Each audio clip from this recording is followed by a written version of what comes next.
अस्सलाम वालेकुम व्यूवर्स। मैं हूं आपके दिल का स्पेशलिस्ट डॉक्टर मुजीब पीरज़ादा। आज हम बात करेंगे कि जो ब्लड प्रेशर है उसका अचानक बढ़ जाना क्या होता है, ये कितनी किस्म का होता है और इसके लिए हमें क्या करना चाहिए, इसका तरीका इलाज क्या होता है। और फिर उसके बाद हम आखिर में डिस्कस करेंगे सबसे जो अहम चीज़ है कि इसकी मोटी मोटी वजूहात क्या होती हैं। तो ऑल ऑफ सडन जो ब्लड प्रेशर जब बढ़ जाए तो इसको साइंस की ज़ुबान में हाइपरटेंसिव क्राइसिस कहते हैं। अब हाइपरटेंसिव क्राइसिस कितनी किस्म का होता है? ये दो किस्म का होता है। मेजर इसको दो में कैटेगराइज किया जाता है। एक होता है इमरजेंसी और एक होता है अर्जेंसी। हाइपरटेंसिव क्राइसिस की जो एक टाइप है अर्जेंसी और एक इमरजेंसी, इसमें जो एक चीज़ कॉमन है वो ये है कि सीवियर हाइपरटेंशन होगी, सीवियरली ब्लड प्रेशर इंक्रीज होगा। तो वो जो लेवल है जिसको हम सीवियर कहते हैं ब्लड प्रेशर की, वो है जो आपका सिस्टोलिक ब्लड प्रेशर है, वो अगर आपका 180 mmHg से ज़्यादा हो गया है, या इसके साथ इकट्ठे या अलहदा से डायस्टोलिक जो है बीपी जो नीचे वाला जिसको ब्लड प्रेशर कहते हैं, अगर वो आपका ब्लड प्रेशर जो है वो 120 mmHg से ज़्यादा हो गया है। ये दोनों भी हो सकते हैं और इनमें से कोई एक भी हो सकता है। इसको हम कहते हैं हाइपरटेंसिव क्राइसिस की पहली पहला कंपोनेंट है ये। अर्जेंसी में और इमरजेंसी में दोनों में ये होना शर्त है।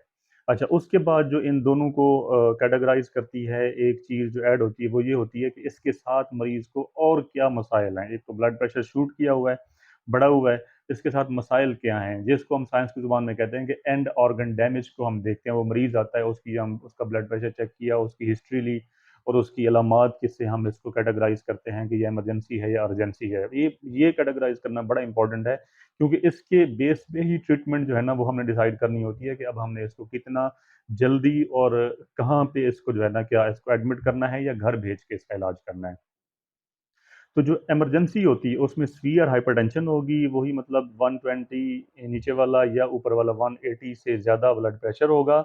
और उसके साथ क्या होगा, ये मसाइल चंद जो हैं ये हो सकते हैं। या तो मरीज़ को जो है ना वो नींद बेहोशी है इसके साथ, या मरीज़ को जो है ना वो बेहोश हो गया, बिल्कुल ही बेहोश हो गया है, या मरीज़ को फालिज हो गया। अब वो फालिज ये हो सकता है कि वो या तो नाली बंद हो गई है, नाली फट भी सकती है दिमाग की जो है। अच्छा, उसके साथ अगर उसके नज़र का मसला हो रहा है, अचानक ही उसकी नज़र जो है ना वो डिस्टर्ब हो रही है, वो कम हो रही है, उसको ब्लरिंग ऑफ विजन मतलब धुंधला नज़र आ रहा है, ये चीज़ें हो रही हैं। या उसको दिल का अटैक हो गया है, या उसके फेफड़ों में पानी आ गया है, या उसकी जो मेजर शरेयान जिसको हम एओर्टा कहते हैं उसकी डायसेक्शन हो गई है और उसमें आपको पता है कि शदीद किस्म का दर्द होता है। या उसके बाद ये है कि अचानक जो है वो गुर्दे फेल हो गए हैं, या पेशाब में से खून आना शुरू हो गया है, या पेशाब के अंदर प्रोटीन अचानक से आना शुरू हो गया है, या प्रेगनेंसी थी और प्रेगनेंसी के अंदर पेशेंट को जो है ना वो ब्लड प्रेशर अचानक शूट किया और जो है ना झटके लगना शुरू हो गए, जिसको हम फिट्स कहते हैं, जिसे हम साइंस की ज़ुबान में इसको मिला के इक्लेम्शिया कहते हैं। ये वाली कंडीशंस अगर मिल जाती हैं सीवियर हाइपरटेंशन के साथ, तो इसको हम लेबल करते हैं हाइपरटेंसिव इमरजेंसी। इसमें फिर हमारे पास ये होता है कि ये वाला मरीज हमने फौरन ही जो है ना इसकी बेसलाइन इन्वेस्टिगेशंस और जो भी हम जो ऑर्गन हमें लग रहा है कि डैमेज हो गया है उसके हाँ टेस्ट करवा के इसको फिल फोर एडमिट किया जाता है। और उसका जो है ना हम इसको या तो जो है ना वो इंजेक्टेबल दे के इसको हम ब्लड प्रेशर सडनली हमने ना विद इन आवर्स जो है वो इसका जो जितना ब्लड प्रेशर आया था उसका मीन आर्टीरियल प्रेशर निकाल के 25% जो है वो हम कम करते हैं पहले घंटे में, और फिर ऐसा ऐसा 24 आवर्स में उसको लो करके जो है ना उस हिसाब से इसकी ट्रीटमेंट वो की जाती है, क्योंकि इसके इसमें हमारे पास टाइम नहीं होता। और इसमें कुछ चंद ऐसी कंडीशंस हैं जिसमें जो है हमने विद इन आवर्स जो है वो उसको सारा ब्लड प्रेशर नॉर्मल करना होता है।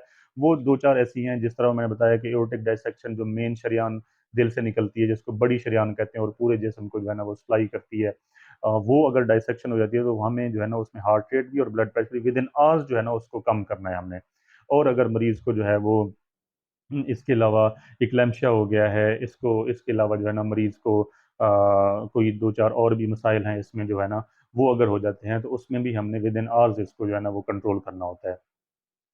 उसके बाद आता है हाइपरटेंसिव अर्जेंसी। उसमें ये होगा कि सीवियर हाइपरटेंशन होगी और साथ में एंड ऑर्गन डैमेज जो है ना वो as per history, as per investigation हमें उसका क्लू ना मिले, उसमें फिर हमें मरीज़ को एडमिट करने की ज़रूरत नहीं है। वो हमने जो है ना विदिन डेज़ जो है, विदिन डेज़ या विदिन वीक हमने जो है ना वो ब्लड प्रेशर को नॉर्मल करना है, और इसमें इंजेक्टेबल की ज़रूरत नहीं होती। इसमें ओरल मेडिकेशन के ज़रिए खुराक दे के अब इसको मरीज़ को घर भी भेज सकते हैं और उस हिसाब से जो है ना उसका इलाज करना है। अच्छा, अब उसमें जो चीज़ समझने वाली है वो सबसे अहम ये है कि क्या कौन से ऐसे फैक्टर्स हैं जो हमें इस हाइपरटेंसिव क्राइसिस की तरफ लेके जाते हैं। उसमें जो सबसे कॉमन चीज़ देखी गई है ना वो ये है कि या तो ब्लड प्रेशर जो है ना वो पेशेंट को है और वो उसको पता ही नहीं, वो अनडायग्नोज्ड जा रहा है, उसको पता ही नहीं, वो इधर-उधर की दवाइयाँ खा रहा है और ब्लड प्रेशर के ऊपर फ़ोकस ही नहीं है। एक दूसरा ये है कि ब्लड प्रेशर तो उसका है, वो उसकी दवाई भी खा रहा है, लेकिन उसका फ़ॉलो-अप नहीं है, वो ब्लड प्रेशर पुअर कंट्रोल है, अच्छा कंट्रोल नहीं है। वो भी रिस्क फैक्टर चला जाता है कि वो भी उसमें हाइपरटेंसिव क्राइसिस में एक मरीज़ को लेके जा सकता है। उसके बाद आ जाता है कि पुअर एडहेरेंस है। कभी जिस तरह ये हम देखते हैं मोस्टली पेशेंट्स के अंदर हिस्ट्री भी यही होती है कि डॉक्टर साहब जब मेरा बीपी बढ़ता है मैं दवाई खा लेता हूँ, अदरवाइज़ जो है ना वो मैं तो ठीक रहता हूँ। तो चेक करवाया, ज़्यादा हुआ, जब मुझे गुस्सा आया, गुस्सा आना एक अलग चीज़ है, ब्लड प्रेशर का बढ़ना एक अलग चीज़ है। हो सकता है कि आपका ब्लड प्रेशर 120 और आपको गुस्सा हो सकता है आपका ब्लड प्रेशर 200 को पहुँचा हुआ हो ऊपर वाला और आपको गुस्सा ना हो। तो ये दोनों अलग चीज़ें हैं, इनको कन्फ्यूज़ नहीं करना। अच्छा, उसके बाद ये है कि अगर कोई साथ गुर्दे के मसाइल हो गए हैं, वो भी रिस्क फैक्टर कर देंगे आपको इसका हाइपरटेंसिव क्राइसिस का।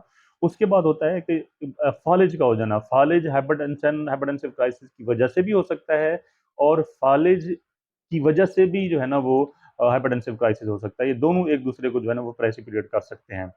अच्छा, उसके बाद ये है कि आप ब्लड प्रेशर की दवाइयाँ खा रहे थे और ऑल ऑफ सडन आपने स्टॉप कर दी हैं, और कुछ ऐसी मेडिसिन भी ले ली हैं जिनका आपस में इंटरेक्शन हुआ है, उससे भी जो है ना वो शूट कर जाएगा। उसके बाद ये है कि पेशेंट शरीर मोटा है, जिसको हम ऑब्स्ट्रक्टिव स्लीप एपनिया कहते हैं।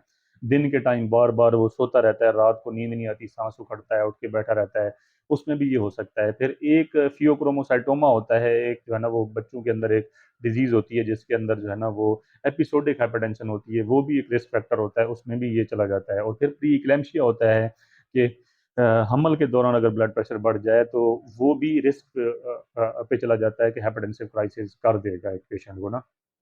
तो ये वाली चीज़ें हैं जिनके ऊपर हमें फ़ोकस करना है ताकि हमें जो है ना एक तो इसकी अवेयरनेस आए हाइपरटेंसिव क्राइसिस की, और दूसरा ये है कि जो इसके फैक्टर्स हैं उनको हमने अच्छे तरीके से कंट्रोल में रखना है ताकि ये वाली बीमारी से हमें जो है ना वो ये हो ही ना, इससे बचा जा सके।